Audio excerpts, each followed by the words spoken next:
Welcome to Fine Tuning with Drew Taylor, your one-stop shop when it comes to animation news and commentary. I'm Drew's co-host, entertainment writer Jim Hill, and he and I are recording this week's show on Friday, July 23rd, 2021. Now, Drew, if this were a normal year, you and I might have been able to record this show together in the exact same place, because more than likely we both would have been down in San Diego for Comic-Con. Realistically, between preview night starting on Wednesday, this is Friday night, so we'd already be exhausted, right? From running back and forth to the Hilton, where the press stuff is, to sneaking in the back door at Hall H, hoping somebody's got you a pass. I mean, we're tired, but we're not the bone tired the way you are on Sunday night. It's at that moment where it's like, why do I do this to myself? But at the same time, I mean, I really like Comic-Con. I mean, it's exhausting and as aggravating as it can be sometimes. You do get to see very cool things. Speaking of which, the later part of today's show, you're going to talk about something very, very cool that's being offered at this year's Comic-Con. Do you have a particular favorite memory of going down there, or? Well, you know, last time I went was great because I went down on like Friday night and came back on Sunday morning. And so I just had Hall H on Saturday. I walked around. I got to say hello to some of my favorite artists and toy makers. And, you know, that was the big Phase 4 presentation for Marvel that, you know, had Fantastic Four and Blade and all that. And, you know, jumped on a panel right afterwards, was on a panel there. And, you know, it was a whirlwind, but it was really fun. I mean, one year I went down and hosted a panel of animators from Walt Disney Animation Studios that did comics outside of their profession, which was very cool and very interesting. A lot of those guys aren't there anymore, but I think Natalie was on the panel back then. This was before her what is it? How to have a career in animation, or I came to LA to have a career in animation. There we go, Natalie. Yeah. You know that. I remember, I think it was my first or second year going to Comic-Con. I think it was the Animation Guild panel where I was invited to be on the panel. And it's one of these things where I think I've got Tom Cena to one side and June Foray to the other side. And it's one of these things where it's like, you know, again, that Sesame Street, one of these things is not like the, I just said, what am I doing here? They wanted the outside perspective, and it's intriguing to be on a panel. It's intriguing, you know, it's great fun to be wandering the halls. Obviously, last year didn't happen because of the pandemic. This year not happening or in person because of the pandemic. We have except for the Thanksgiving. Yes, the thing, November 6th through the 28th. But DC has kind of broken off and is doing its fandom thing. And Marvel seems to do all of its big announcements now at the D23 Expo. Do you think we're ever going to see the Comic-Cons that we knew again? Or I don't think so, especially because next summer we have D23 and the Lucas thing. It's true, the Star Wars Celebration. Celebration, yeah. Yeah. Dan Z was just asking me about that. You're going to do it this year? Or, you know, you're going to do the celebration next year? And it's like, I mean, I hate to say this, particularly given what's going on, you know, in LA right now. Just, are we going to mask up again? And, you know, what's going on with the variant? I think what the past year or so has taught us is like, you made a plan. That was your mistake. Right. So I think I'll just take it as it comes and hope that Star Wars Celebration actually happens and we get to go there. But yeah. Anyway, we've got some news that just came out of Comic-Con. But before we get to that, the news portion of Fine Tuning is brought to you by Storybook Destination, trusted travel partner of Jim Hill Media Podcast Network. For a worry-free travel experience, please book online at StorybookDestinations.com. You dug up 3 trailers that I'm guessing came out of the Paramount Plus panel today, or? Yes, I believe so, yeah. Okay. And there was also some, I don't know if we're talking about this today, but there was some Adventure Time news. Was it really? Oh. Yeah, I think the next Distant Lands they dated or something. But anyway. Cool. I'll try to figure that out while we're talking. Okay. Cool. All right, so the 3 trailers that came out of the Paramount Plus panel, we got a Season 2 trailer for Star Trek Lower Depths. For those of you who remember, Season 1 of this sort of adult animated series that affectionately riffs on the worlds of Star Trek, debuted back on that subscription streaming service previously known as CBS All Access back in August of last year. Got 10 episodes and ran through October of 2020. Season 2 kicks off on August 12th, also 10 episodes, also run through October. And we also saw a third season of Lower Deck picked up in April of this year, right?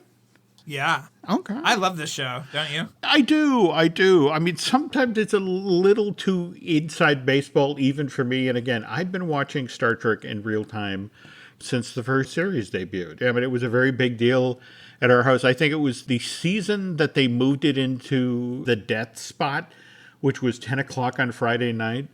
I still remember having to cut deals with my parents. Come on, let me stay up. Let me watch it. So, yeah, I mean, I enjoy it, but every so often the dialogue is moving so quickly and, there are so many references going. But I guess that's the whole point. They want you to rewatch it and catch all the jokes.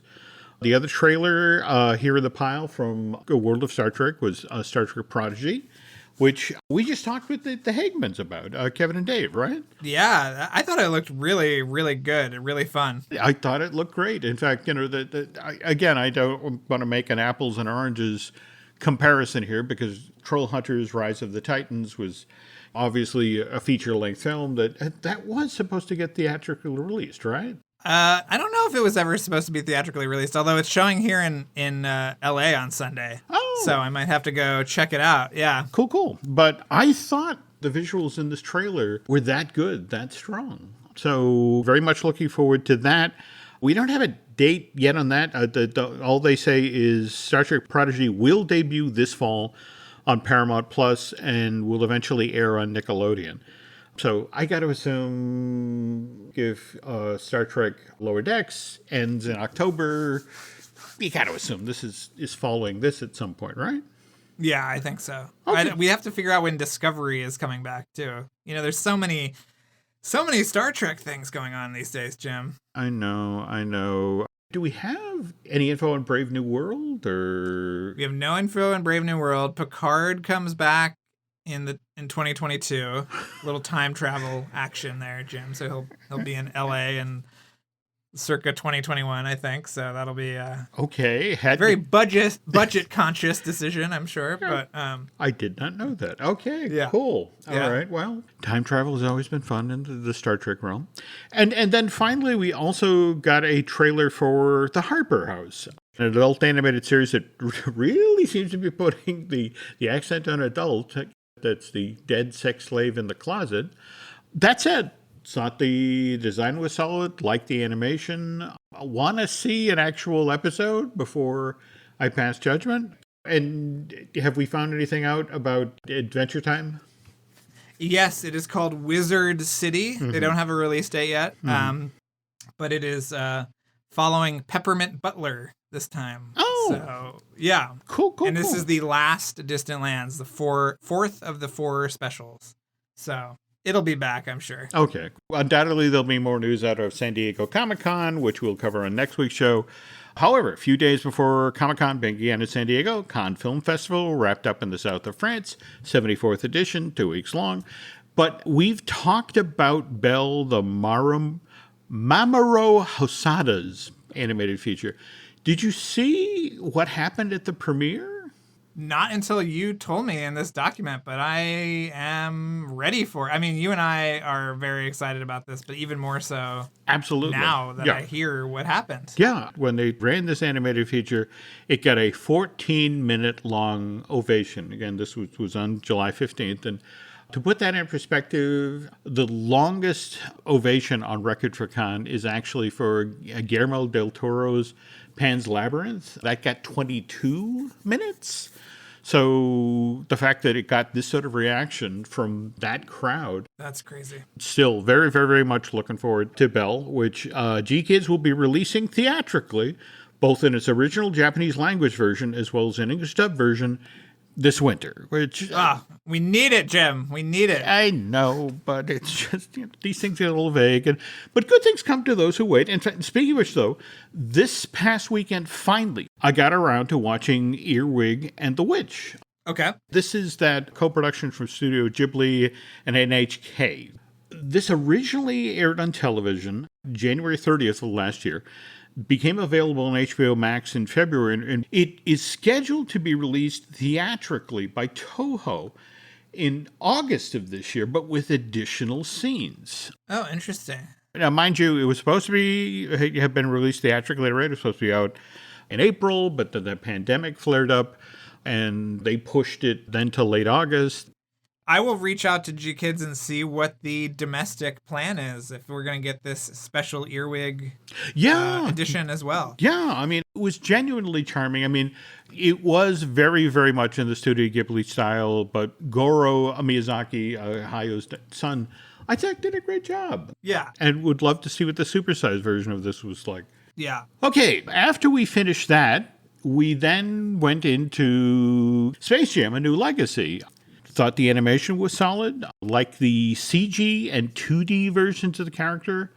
Also have to say the story was kind of an improvement over the original Space Jam from '86, but that's not the greatest compliment.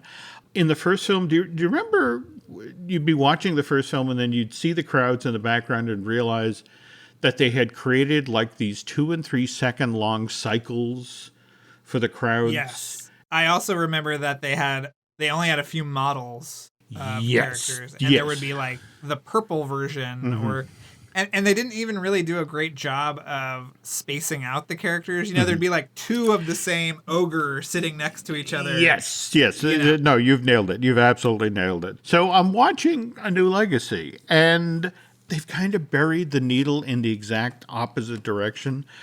The crowds are so dense, and they have longer animation cycles, and they seem determined to put as many different characters in as possible.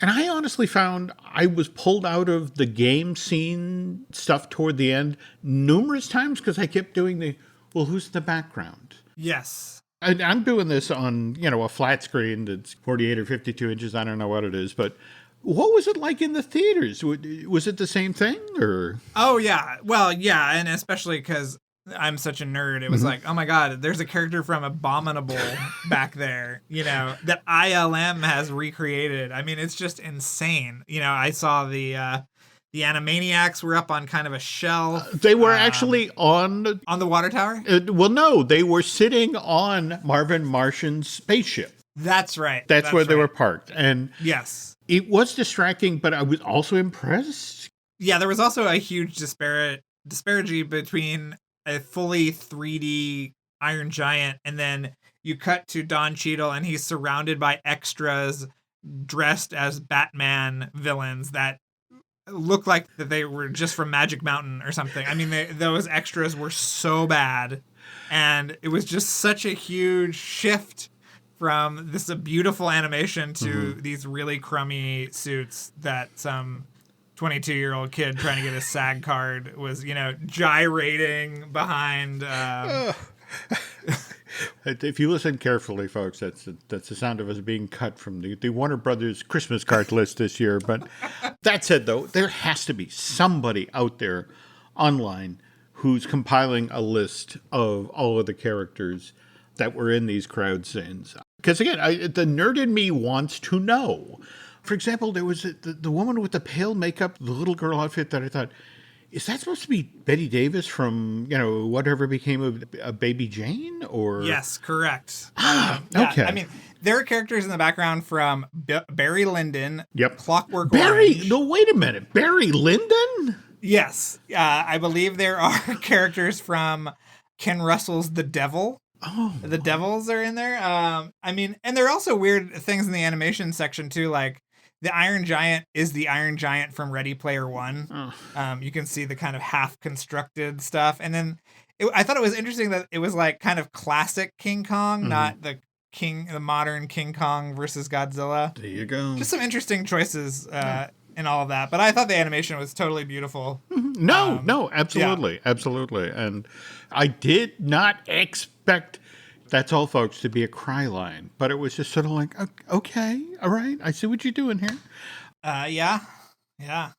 They went for it, Jim. They did. Listen, this movie did not half-ass anything. No. It went for it. Yeah. You have to give them credit for when they went to the DC world and leaned so heavily into the animated Superman from the 90s, I think I told you about that when I saw it a few weeks ago, and I was so I I just love that world so much, and it was so fun to be in it again for just a little while. Yeah. Things I didn't know I was nostalgic for. I found out I was nostalgic for. But anyway, seriously, if there's anybody out there who's putting together a definitive list of characters, please send me a link. I'd love, because again, I know I'm going to sit down and watch this again. I just want to be ready, just like, okay, there he is. So, all right. And speaking of subscription streaming services, Netflix has a couple of anime features coming in August. We got a new clip from Vivo, which is dropping on August 6th. What did you think? I am very excited about Vivo, Jim, because I've been, following this project since it was at DreamWorks, I think in 2010 or something. Yeah, so 10 years in the making. Yeah. Mm-hmm. Yeah. So I'm very excited. I don't think that was the strongest clip to lead with. I'll say I was showing this clip. I was watching this clip on my phone, and my wife, I could feel getting annoyed because it just went on and on and on. But I'm very excited. I mean, Kirk D'Amico, who we love, who did The Croods with Chris Sanders. Yep. We got Lin-Manuel. And the writer of In the Heights. I mean, come on, Jim. I mean, this is going to be fun. I can't wait to watch it. But Same thing here. But then to kind of bury the needle in the other direction, we got coming from Netflix, or arriving on Netflix, on August 23rd, we have The Witcher, Nightmare of the Wolf, which is evidently a prequel of sorts to the live-action Witcher series, which season 1 debuted in December of 2019 on Netflix, and evidently this is supposed to hold fans of the show over because season 2 doesn't debut till December 17th of this year. But again, it's a prequel. It's an origin story. It's not about... It's a movie, too. That's the other thing. It's a full-length movie, and it's not about Henry Cavill's character, Geralt of Rivia, but it's rather about his mentor, Vesemir, who, I guess, in the film we're seeing, he's a swashbuckling young witcher who escapes a life of poverty to slay monsters for coin. But a strange new monster begins terrorizing a politically fraught kingdom, which sends him on a frightening adventure to force to confront demons of his past. So it's like, I have not watched a single episode of this show, but I thought this looked well put together. It's written by Bo DeMeo, animated by Studio Mir, and Kwang Elhan. Is that correct? Or yeah. So I'm looking forward to this. I haven't actually watched the first Witcher, but this showed up in my little preview row. So whenever I can talk about it, I will talk about it. That's my promise to you, Jim, and that's my promise to the listeners. Very cool. We have been seeing Netflix really leaning into all manner of feature animation projects, which clearly paid off handsomely in regard to Mitchell's versus the Machine, because I think you were the one. You said along the clip that, what is it? That's now, the Sony Pictures Animation release is now the biggest animated film to date for Netflix? Yeah. And they've had big movies, Klaus and Wish Dragon, and so I mean, it deservedly so, right, Jim? I mean, this is a masterpiece, I think. Total slam dunk of a movie. I'm just so excited for everybody involved. I'm really looking forward to the Really For Real holiday season to have an excuse to circle back on Klaus, because I just love that film. I think they did an amazing job with it. Not to say that Mitchell's versus the Machine, Mike Veranda and producers Phil Lord and Chris Miller, likewise co-director Jeff Rowe, shouldn't pat themselves on the back, because that's huge that Mitchell's vs. the Machine is their biggest animated film to date. But at the same time, you were pointing out that Luca has topped streaming films for the second week in a row now? Yeah. I think we've talked a little bit about how there was an element of Luca's success that was a surprise to people. And I think that the amount of times that people are rewatching this movie, and getting it on top of that list again is really neat. And, they are selling out of all the stuff at the parks. I was just at the El Cap yesterday, and there was nothing in that store. Although that store is sort of becoming quite sad. I don't know where their merchandise is coming from because there's no Disney stores open. But It's just it's much more of a phenomenon, I think, than anybody expected, and the perfect summer movie, and just so great. But we are going to talk about another movie that kind of had its consumer products sort of undervalued in the Yes, marketplace. we are, Yes. and not only that, I'm going to talk about a brand new Pixar thing that's come to the park. The family that vacations together stays together. At least, that was the plan. Except now, the dastardly desk clerk is saying he can't confirm your connecting rooms. Wait, what? That's right, ma'am. You have rooms 201 and 709. No, we cannot be 5 floors away from our kids. The doors have double locks. They'll be fine. When you want connecting rooms confirmed before you arrive, it matters where you stay. Welcome to Hilton. I see your connecting rooms are already confirmed. Hilton, for the stay. What I bought? A new Blink Mini 2K Plus smart security camera. What I got? 2K clarity sharp enough to see every detail of home when I'm away. Plus audio like I'm in the room, not with my bestie traveling to another city. Plus easy plug-in setup to install faster than skipping through podcast ads. But you'd never skip ads, right? Plus, I got all of this for just $49.99. Blink Mini 2K Plus. Mini camera, max performance. Shop now at amazon.com/blink.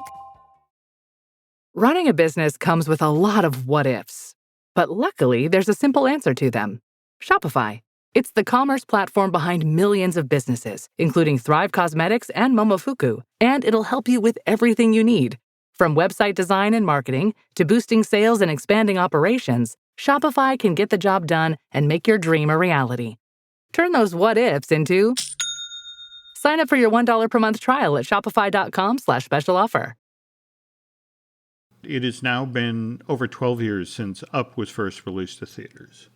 People forget today that this Pete Docter movie, which deservedly won the Best Animated Feature for that year, but it was also the second ever animated film behind Beauty and the Beast in 1991 to be nominated for Best Picture, literally just Best Picture. Didn't win, but you were saying first time around, when it was released to theaters in 2009, it obviously was kind of a problematic when it came to merchandise, because how do you do Carl Fredricksen as an action figure? I remember they had a Doug the Dog plush, and I think they did Russell. But that was it, pretty much, wasn't it? What, an action figure or? Well, no, just as a plush. Though the thing that made Doug talk, that I guess if you squeeze Doug's paw, he talked. So, but yeah, I just remember the pickings were really kind of thin for Up, which is why I was both thrilled and like, oh, no, now I have to buy something. When you sent around on this link today, and you explained this incredibly cool thing that Mattel is putting out. Well, Mattel is doing a new series of figures called Mattel Creations, and they're almost like the Black Series of toys, and they're doing a bunch of Pixar things. They're doing a Wall-E, they're doing a Woody, but first up is Kevin the Bird from Up, and this is an absolutely gorgeous 12-inch figure. It's got her 3 babies and a chocolate bar, and it has movable joints, authentic design. You can pre-order it right now on the website, $40, and you can buy 2 if your little heart desires. Yeah, it's just really, really neat, and I got it. I loved it. I thought it was so cool, and I'm so happy to have Kevin, a true, strong Pixar female character, on my shelf soon. I have to admit, it is crazy on model. And the fact that it's posable. It was one of these things where it's like, I didn't want this until I saw it. Now I have to have it. Call Mattel, let them know I got him. Okay, and make sure I get my cut. I mean, just think that we would have been in Comic-Con spending money. So this is true. Okay, there's an upside to this. But on the other hand, if I had flown out to California to do Comic-Con, I would have also continued on, found some time to get up to the Disneyland Resort and whine and plead and get into DCA so, I could finally experience the Avengers campus. But while I was there, I would have slid over to the old Muppet Theater to check out this newly expanded version of Mickey's PhilharMagic, which now has a brand new scene from Coco. earlier this week, I got the chance to talk with Tasha Sounart. She's a associate creative director for theme parks at Pixar Animation. And she was kind enough to walk me through how this brand new piece for Mickey's PhilharMagic came to be. I just fascinated with your resume. I mean, the notion of, you literally walk through the door starting on A Bug's Life. So you're there basically, you're still at Point Richmond, aren't you? Or Yeah, we were at Point Richmond until, I think, during Monsters Inc. Yeah. Okay. So, and then you made the transfer over to the new campus in Emeryville, and then went off and explored the world of gaming, and then came back to do associate creative director for theme parks at Pixar, correct? That's correct. And then I also help out our interactive team for any video games that feature the Pixar characters. Our interactive team is very small. It's only 3 people. So we don't really have like a permanent creative person on their team. So I step in if they need creative reviews for story, character designs, animation, things like that. Well, speaking of interactive, I have to tell you, one of the things that most impressed me about what Pixar has done in the theme park world over the past 10 or 15 years was Turtle Talk with Crush. I mean, in a lot of ways, that was almost a moonshot, between, the fact that you're doing real-time animation there with, and at the same time reacting to what's going on in the room. And it's a character-driven performance as well. I mean, that must have been a crazy project to be in the middle of.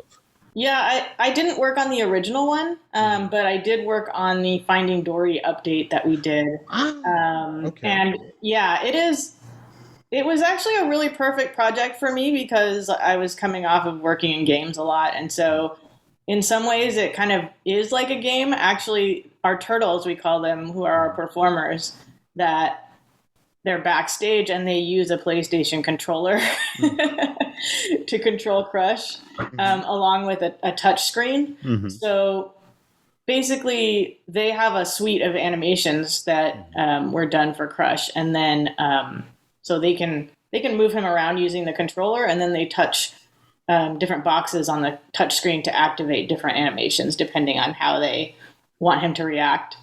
Well, I've got a friend who works on or worked as part of the original team for Monsters Laugh Floor, and he compared it to being a stand-up comedian at the same time you're landing planes at O'Hare Airport. You have to be able to react, but at the same time be able to cue up the right animation. Oh yeah. Oh God. Yeah, it's a lot. It's a lot at once. I'm very impressed with them.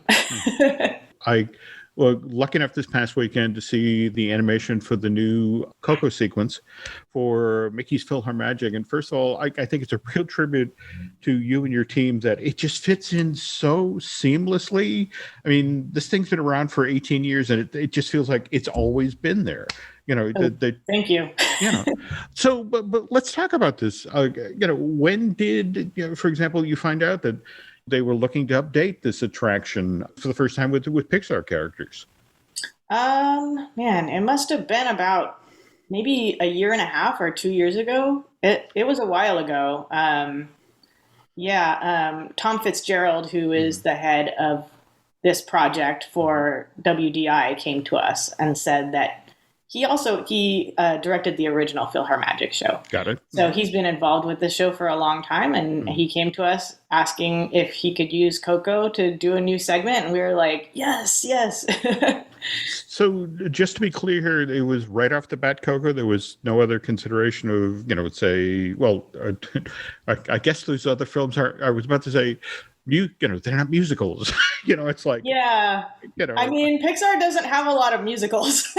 Got it. Especially, okay. We have songs in our films, but it's not always the characters singing the songs. Very. Coco is actually one of our only films that actually has, characters singing in it. Mm-hmm. So it seemed like a good fit. Also, we just know that audiences love Coco, and we love Coco as, a company. I think for me, it's one of my favorite Pixar movies. So, we were excited to do it. It seems like a perfect fit for the show. Oh, no doubt. But for me, I mean, the thing about Mickey's PhilharMagic is it's not just about the characters. It's also the worlds. the sequence is set in Aladdin, you're flying over Agrabah, or, the scenes involving Peter Pan, he's there landing on Big Ben, or, and so the notion of you're going to have to do the world of Coco. And, for example, just that establishing shot where it's this city of the dead and just civilization on top of civilization and civilization. I mean, did you guys use any of the old established assets, or was this all new? What did you do? We did use the same sets from the film and the same character rigs. Okay. Most of the stuff is from the film. We started with whatever environment from the film was closest to what we wanted. We would start with that. But really, that beginning shot with the Land of the Dead, that was the most challenging shot, because those backgrounds, in the film, you only see it at a certain width and at a certain angle and for a certain short amount of time. So we had to build out the backgrounds. Like PhilharMagic has a big wraparound screen. I forgot about the size of the screen. Oh my Right. God. Oh, you're right. Yeah. It's very wide. So we had to add more buildings in the background, and it ends up being, a pretty heavy shot. But that's more of a technical kind of challenge that we had to deal with. But we did have all the elements from the original film. The only kind of new stuff that we made some new costumes for the band that walks behind Miguel and Hector in the party scene. Well, now, speaking of which, I was lucky enough, this was 5 years ago, 6 ago, when Lee Anchorage did the original presentation at the D23 Expo. He, at that time, showed what I guess was called the diorama. Lee, at that point, I think, explained it was the longest continuous shot that Pixar had ever done in its history. And it was this amazing musical number, also technical. And it was really kind of sad to see the finished film and see, well, where's the diorama? That was amazing. That's the thing. You make things to sell a film or to prove to people that it can be made. And sometimes they make it into the finished film. So that's, in fact, one of the reasons we're doing this interview today. When I saw the footage, it's like, that looks like the diorama. And actually, I reached out to Chris Wickham to ask, and he confirmed. So was that going in one of the things, hey, we can finally use some of the diorama, or?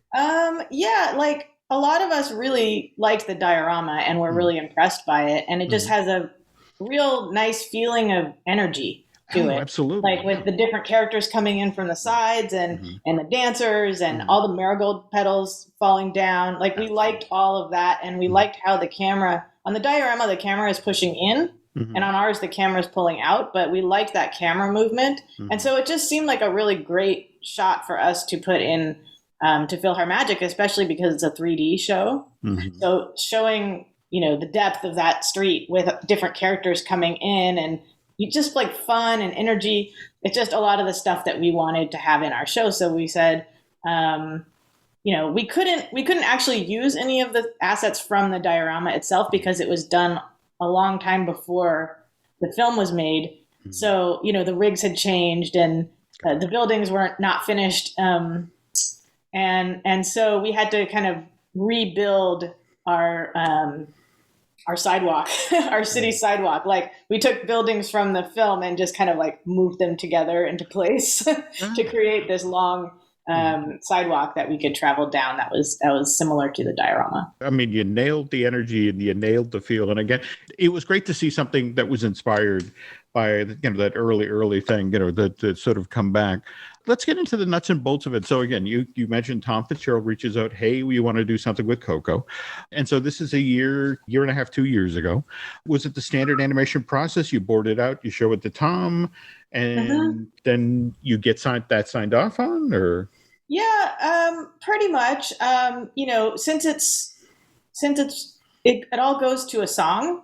So there's a little bit of an extra step in there where we took an arrangement of Poco Loco from the film and shortened it. We knew that the sequence was going to be about a minute and a half long because that's kind of how long all the other sequences are. So we took a shortened cut of Poco Loco. And so that's what we did our storyboards to, just so that we already knew the rhythm of it and how long each shot needed to be.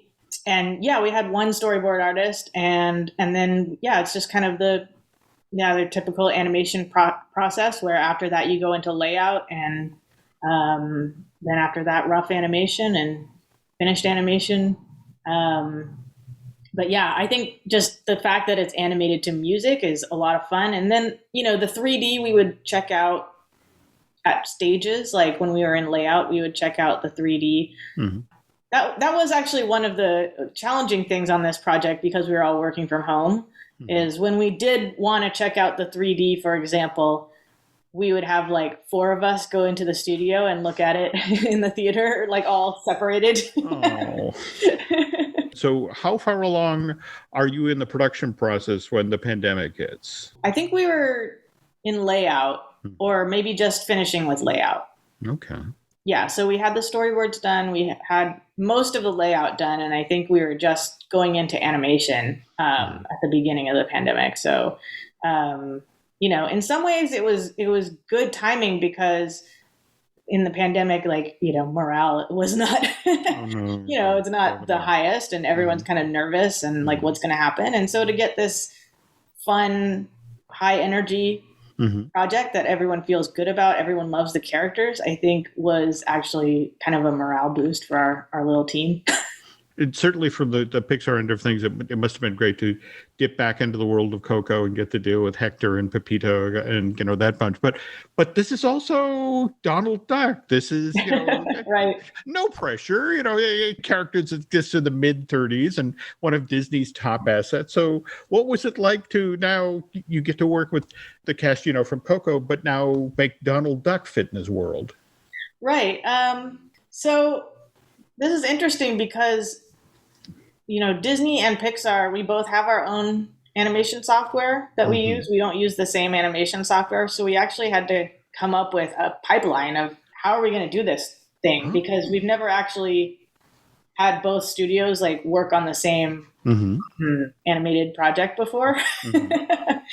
So our technical director, Tony Apodaca, was really crucial to this project to come up with a solution along with Disney Animation to come up with a process. So what we did was they gave us Donald's model, but it was not rigged. So we did just a very simple rig. It's kind of a rudimentary rig because we just did Donald's blocking. So we needed to just make sure that the timing of him worked and the positioning of him worked, because he has to interact with our characters, and our lighting has to work on him. So we did the blocking of Donald, and then once our stuff was done, it was almost like you have a live action plate that you send to another studio to match to.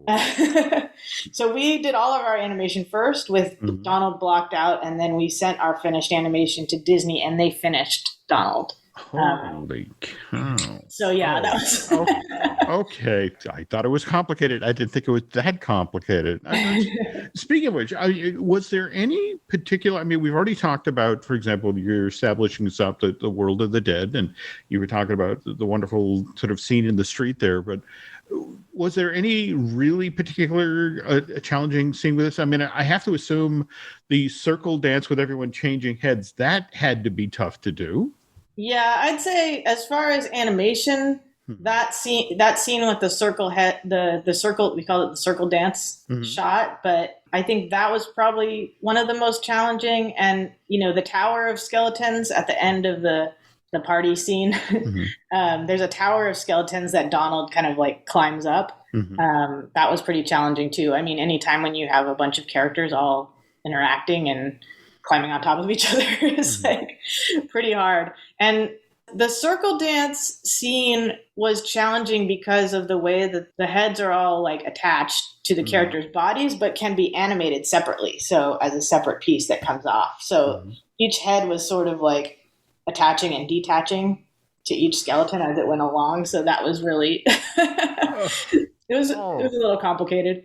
And to have to do this all to music and all on a beat. Oh my God. Oh. Yeah. You find out 1.5 years, 2 years ago. When exactly did you deliver the final product to WDI?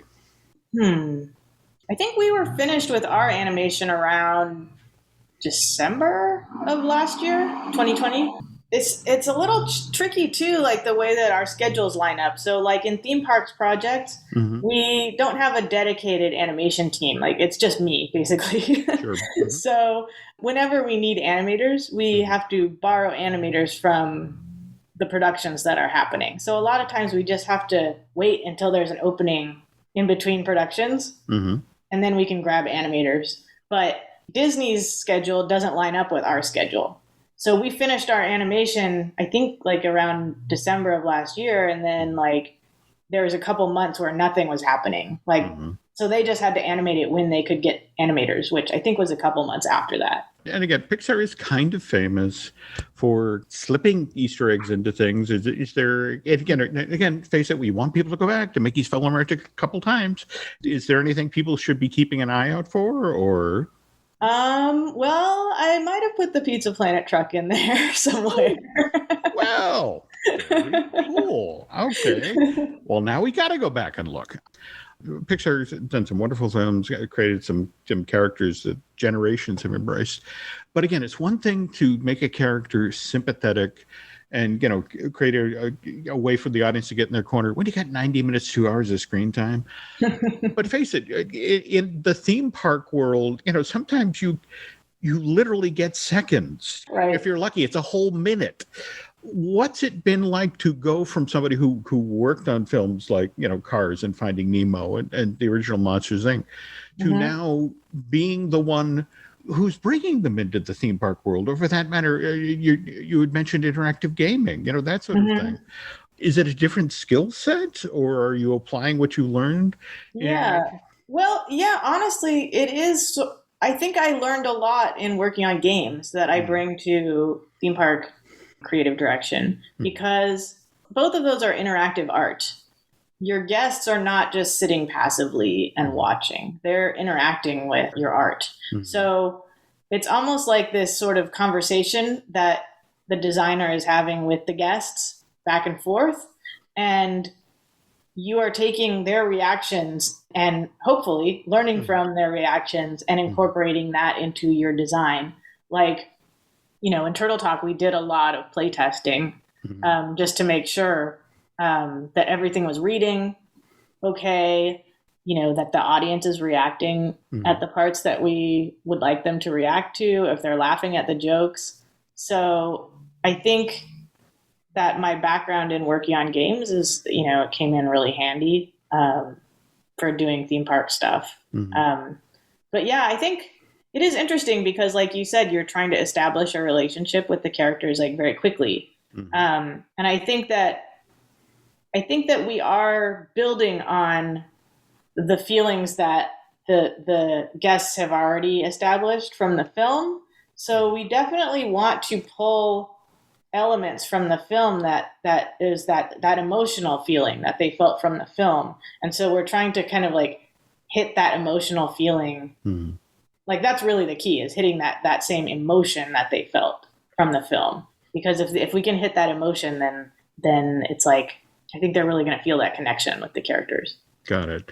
But at the same time, you look at something like, Lightning McQueen's Racing Academy, where you have the character on stage who then has to pivot and talk to characters who are on screen behind him and interact with the audience. And that's a lot of plates to spin. It's just, I look at a show like that and it's like, oh, dear Lord, just having to create all of the media for that and have it all look cohesive and part of, all part of one world. That's got to have been tough. Yeah, we actually, for Lightning McQueen's Racing Academy, we built that set in VR. We have some VR headsets that we use for things like that, so that we could do that. Like we can have a CG version of the McQueen animatronic with the animation on him there, with the screen behind him, with our animation, projected on the screen, on the virtual screen. And so we can set up things like eye lines, for example, that would be very difficult to match up if you're not in the space. And it was hard because that theater is in Florida. Yes. And we're here and we're here on the West Coast. So to create it virtually, and you could sit in different seats in the theater. So you could make sure like, okay, from this seat, I can still see his eyes. Okay, that's good. Wow. Okay. Well, speaking of which, do you have a particular favorite Pixar-based attraction you've done for the parks, or one you consider especially challenging? Or I mean, Lightning McQueen's Racing Academy was really fun. Like that was the first time I've animated an animatronic figure. So like it was just a new challenge for me and just really interesting. I feel like I learned a lot. And then I worked on Lamplight Lounge in Pixar Pier, and that was sort of in a different way. That was really fun to work on. It was more like you're curating a museum or something. No, it's such a wonderful space. It clearly celebrates Pixar, but in a different way, than perhaps I think people would expect. And I think that's half the charm. But that must have been a lot of interesting Venn diagrams to work. How inside is to inside, that sort of thing. Yeah. Well, we even came up with like a backstory for that space because just to give our brains something to latch onto when we were designing it, where it was like, okay, this is a lounge that was opened up by an ex-Pixar employee. And it's near Pixar, but it's not at Pixar, but Pixar employees like to go and hang out there. So we had this whole kind of like backstory that guided us when we were trying to figure out like what to put there. And it really, that's like one of the most fun things about my theme parks job is that every project is totally different. And it's like some new challenge, like something we've never done before, it seems like every time. So it just definitely keeps it interesting. Killer. Okay, one final question here. I feel kind of silly asking this given what's going on with the pandemic in California right now, but have we actually managed to make it down to DCA to see the Coco scene play in PhilharMagic there with a full audience, or? Not with a full audience. I was able to go a couple weeks ago, and so we were just doing our final reviews of it. But that was the first work trip I've done in like a year and a half, probably. So it was sort of weird, but also very familiar at the same time. It was sort of strange. But it was good to be back there and, see people again. We work with WDI a lot, so it's really nice to like see people in person. And it looks amazing on the big screen and with their nice like digital projection and with the side screens and the music and everything. It's just turned out really great. Well, I'm very much looking forward to catching it in person myself. I mean, again, I've been living vicariously through YouTube, and even in teeny tiny YouTube, it looked amazing. Oh, okay, good. Well, thank you again for making the time today to talk about this brand new wonderful Coco sequence for Mickey's PhilharMagic. Thank you for having me. Can't wait to get back to California, to get to DCA, to see this expanded version of Mickey's PhilharMagic. And thanks again to Tasha Sounart and the nice folks at Pixar for helping to make this interview happen. But again, if I were stuck in a car in California traffic, coming back from Comic-Con, I know what I'd be listening to while away that 4 and 5 hours in bumper-to-bumper traffic. And that would be, of course, Light the Fuse, the wonderful Mission Impossible podcast that Drew rides herd on. What's going on over there this week? Well, we just actually recorded today with Chris Soldo, I believe is how you say his last name. And he was an assistant director on Mission Impossible, and he's worked with De Palma a lot on Bonfire of the Vanities and Scarface and Carlito's Way and all this stuff. So we got some really great stories from him. We did a crossover episode with a podcast called Meeting Tom Cruise, which was a lot of fun. And we just got a bunch of stuff in the hopper, Jim. Yeah. I know I say this every show, but seriously, if you're not following Drew Taylor on social media, you're missing out on some very cool, very funny stuff. Can you tell folks how to find you, Drew? Yeah, you can find me at Drew Taylor, like a tailored shirt, on Instagram and Twitter. So yeah, come on over. You can also find us on Twitter and Instagram as Jim Hill Media and on Facebook as Jim Hill Media News. Thanks again for listening, folks, and we'll be back soon.